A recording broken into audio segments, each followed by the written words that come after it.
I have lived in the same house since I was 4 years old, and for the most part, it's always been pleasant living here. I have many fond memories of this place, but recently, things around here have started changing. All the people who used to live around here when I was younger have since moved away, or, in some unfortunate cases, they'd passed away.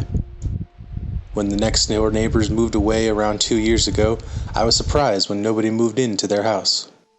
3 months had gone by and the house was as empty as the family had left it. I wondered if they were doing more work on the house when, out of nowhere, a family moved in.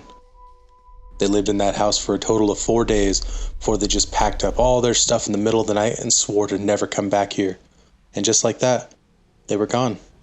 I never saw them again, so I assumed they'd gone for good. There were a few more people who attempted to live in the house, and it just became known around here that no one would stay in the house for more than a week. I'll admit, I was curious, but I never worked up the courage to actually go in.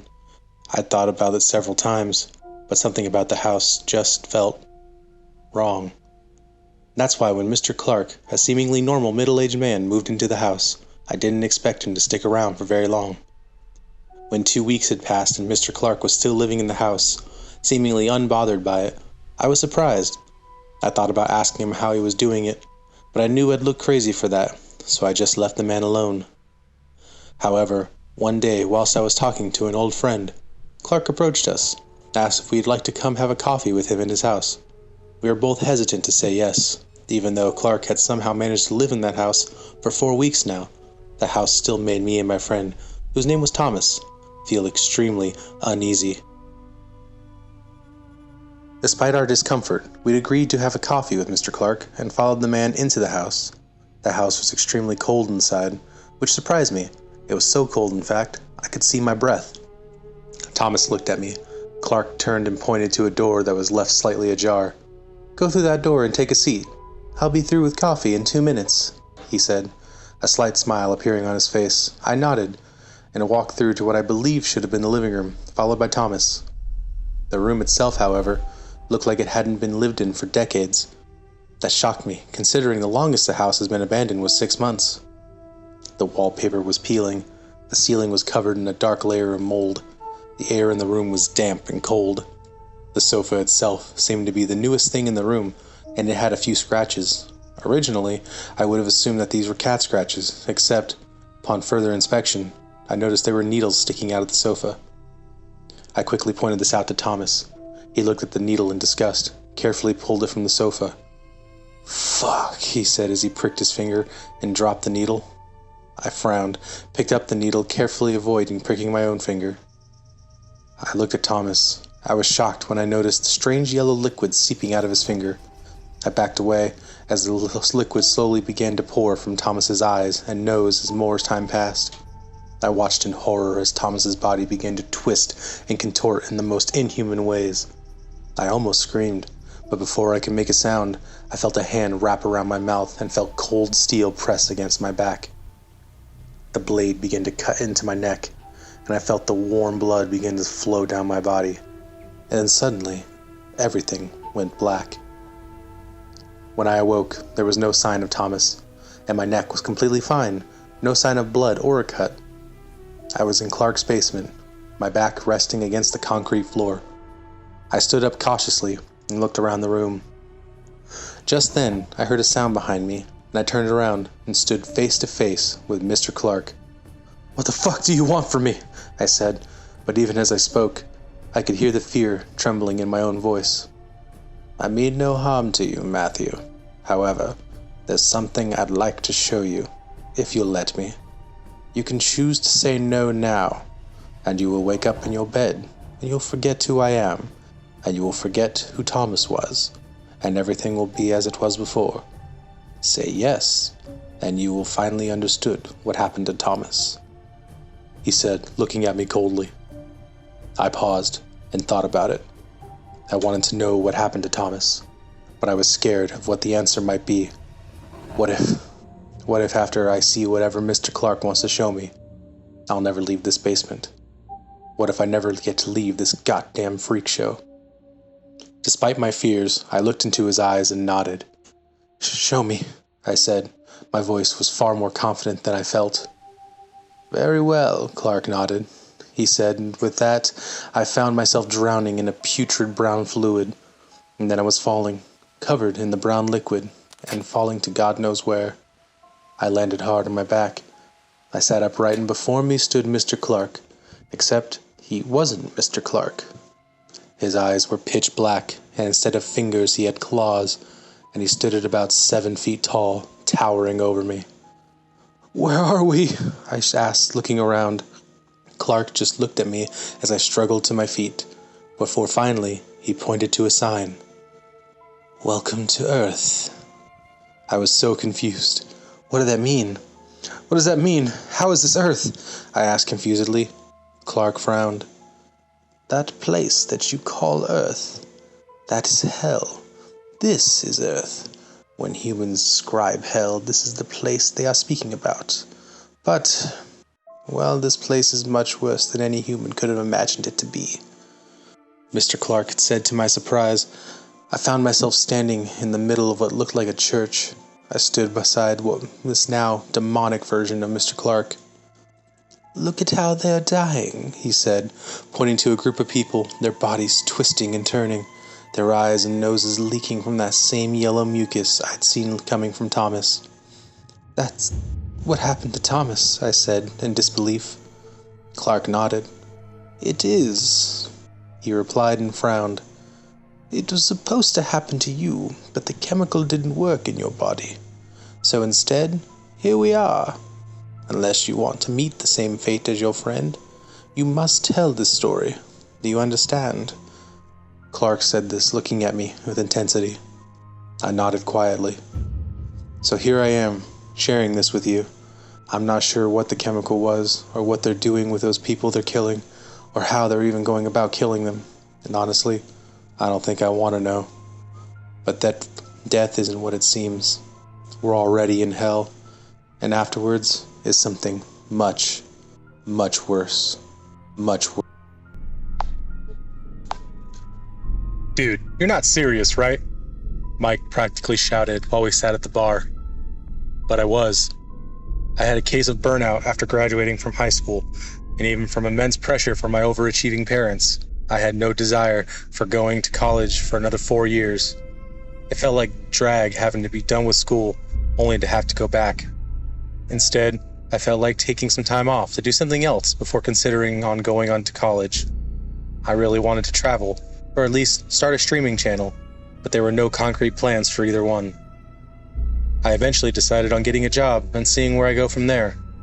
I didn't want to do the crappy minimum wage jobs like fast food or retail, so I scoured all the major job posting boards for anything that might be promising. That's how I found a job opening at the local morgue. I got the position and told Mike the news. He was less than supportive. "Hey, it wasn't my first choice either, but it's the best option I got right now." "Yeah, but won't it freak you out though? Being around a bunch of dead bodies can't be good for you." "How bad could it be?" I said. "Sure, dead are weird to look at, but it's not like they'll jump out and kill you."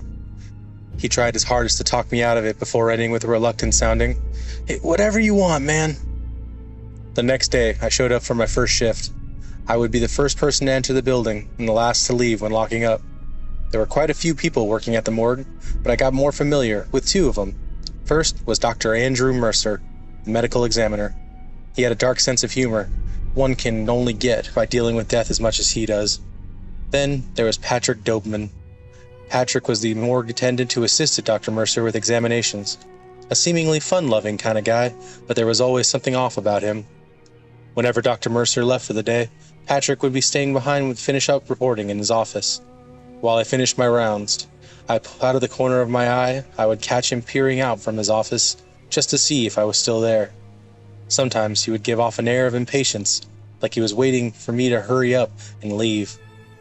I brushed off his concern, thinking this might be just a quirk he has. One of the most unsettling aspects about the job was cleaning the examination/storage room. I never had to be in there when Dr. Mercer and Patrick were examining a corpse. I would always clean what was left, and the room had a chilling vibe to it. The room was eggshell white except for the stainless steel cabinets and the head sink attached to the examination table.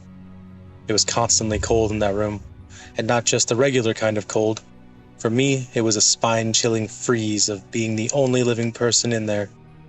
The cabinets were themselves ice cold to the touch whenever I had to wipe them down. Even more chilling than the cold, hard metal doors was the thought that one day, hopefully in the far-off future, that I would be inside those cabinets. While I was finishing my rounds for the day, another stiff was brought over just before closing.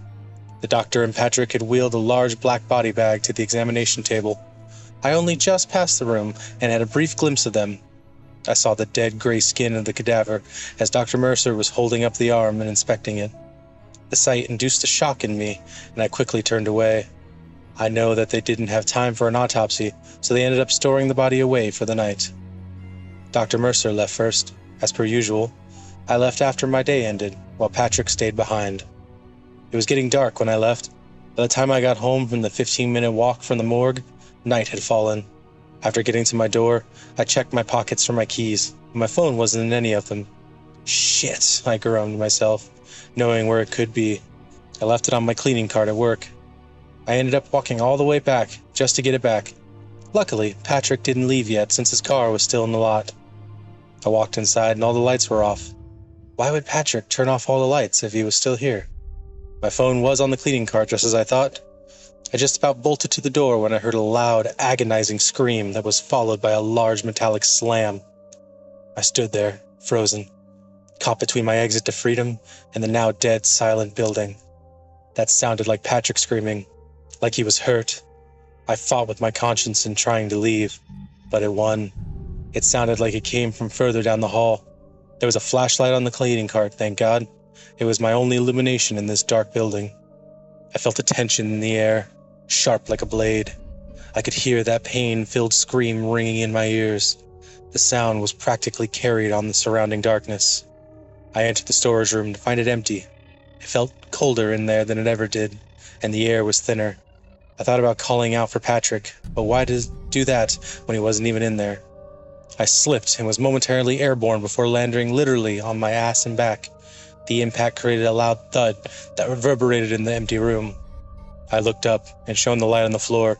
There was a pool of blood congealing on the floor. The trail led back to one of the storage cabinets, with blood still leaking out. I took a solid heavy gulp as I managed to stand up and pull the door open. What I found inside still scares me. Patrick was laying on top of the body of a dead woman. A chunk of his neck had been either bitten or ripped off, but the wound was oozing red. The gaping wound exposed bone and torn arteries. The woman's mouth was covered in blood and bits of his flesh. Her dead eyes continued to stare straight up into nothingness. I called 911 and the ambulance came in minutes. I knew it wouldn't do any good. Patrick was as good as dead by the time they found him. I was questioned by the police about the incident and I told them what I knew. The incident itself went unsolved, but we learned more about Patrick's private life. The police searched his home. Under his bed was a lockbox that contained a small black flash drive. They told Dr. Mercer and I what they found, and the thought still makes my stomach turn in sickness. He had grotesque photos and images of desecrated bodies, every defilement imaginable. I quit the job after that. I couldn't stomach something every night I had learned and experienced during that night. Sometimes when I sleep at night, I wake out to that scream and those lifeless eyes. There's one more thing that still bothers me since I can't explain it. That slam from the cabinet never made sense. Those cabinets don't close by themselves. Either they must be pushed from the outside or pulled from within. I used to love diving, exploring, that kind of stuff. But I will never do it again, because I know that's what's waiting for me. A couple years ago, I was a scuba diver, and I always had a fascination with the deep sea. I had always wanted to explore it, but never could, mainly because the deep sea submarine cost $48 million, and I am not at all rich, and there is no way I am swimming down to the deep. I was at home, watching some Netflix when my buddy, Johnny, calls me. He's a rich guy who owns some company involved law. He called me up and asked if I wanted to go to the deep ocean. I asked him how he got a submarine, and he simply told me, money. I said yes, and started to pack simple things like food, water, entertainment, all the boring stuff. I drove to the place he gave me, which was a big port on the west coast. When I arrived, only Johnny was there. When I asked him, "Where is everyone?" he replied saying how no one was willing to come with him, so it will just be the two of us. The only exception was the pilot of the boat that would take us to the ocean. We were going to some random place in the Pacific, which was extremely remote and was super far away from any landmass or port. There wasn't even an island at all, just water. While going to the location, we passed several warning signs off of buoys. They said something along the lines of, "Warning, behemoth risk." I was puzzled, and so were Johnny and the captain. I imagined what could possibly be out here. Only a few miles away from the location we saw another sign, but this one was different. It said, "Turn back, Leviathan waters." My mind started to race. I started to think about sea monsters swallowing ships whole. I thought any moment now huge tentacles would wrap around us and pull the boat under. I felt a hand on my left shoulder. Johnny was sat right next to me and told me, "It's probably just referring to the weather." He looked at me and gave me a reassuring grin. We had finally reached the location, and Johnny and I were getting the sub into the water, and after some pushing and pulling, we got it off the boat. Me and Johnny climbed inside and began our descent. At 11:22 p.m., we reached the bottom, and we were kind of disappointed that there was nothing to look at. Me and Johnny were ready to go home when suddenly we saw it. It was a dark blue patch. I couldn't really make out the exact shape of it until we got a little closer. It was like a giant anglerfish. All eyes were full moon. Its teeth were crooked and sharp. Me and Johnny were scared shitless. And so we tried to begin ascending until the creature let out a huge roar. It was muffled, but sounded like something from a video game. I thought about the monsters from Subnautica that kill you when you go outside the shallows. I shut my eyes, knowing that the thing was only a few inches away from the sub. I waited 3 minutes, which felt like 3 hours, and then it was gone. I immediately started going up as fast as I could. Johnny had passed out from fear and from decompression, and we were almost at the surface when I heard another roar. I looked below me, and the creature was swimming towards the sub at an alarming rate. The sub had reached the surface. I opened the hatch and screamed, "Help! Help!" Frantically, the captain attached rope to the sub and began to pull. I jumped out of the sub and onto the boat and helped him pull. We eventually got it onto the boat, and Johnny woke up. We heard another roar, and the captain immediately started to head to the nearest port. And that's it. Me and Johnny continued on with life. Of course, I quit diving, and now he's a huge CEO of a company. But sometimes at night, I have nightmares of that creature, chomping me to bits. I'll never go back to the ocean.